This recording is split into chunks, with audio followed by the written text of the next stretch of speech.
1995 सालापासून मी सभागृहात आहे. 2014 पासून ही प्रथा बिघडली आहे. एकही सचिव बसत नाही. लॉ अँड ऑर्डरची चर्चा असायची त्यावेळेला डीजी बसायचे, मुंबईचे कमिशनर बसायचे.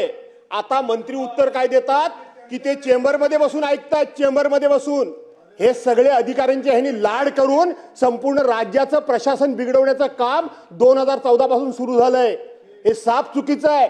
संबंधित मंत्री बसत नाहीत, सचिव बसत नाही. कशा करता अधिवेशन हवंय? कुणी दखल घ्यायची? कुणी महाराष्ट्राच्या लोकांची दुःख ऐकायची? अधिकाऱ्यांना दुःख बसून काय चेंबरमध्ये बसून लोकांची दुःख काढतात काय अधिकाऱ्यांना? कशा करता हे लाडवलंय अधिकाऱ्यांना? शासनाने डोक्यावर बसले हे अधिकारी सगळे या सरकारच्या मुळे. आणि म्हणून सुधारणा पण करण्याची गरज आहे अध्यक्ष महोदय. अधिकाऱ्यांनी लॉबीत येऊन बसलं पाहिजे, ऐकलं पाहिजे, लोकांच्या व्यथा समजून घेतल्या पाहिजेत. महाराष्ट्र काय आहे तो इथं बघून घेतला पाहिजे. अधिकाऱ्यांना एवढं लाडवायचं काय कारण आहे?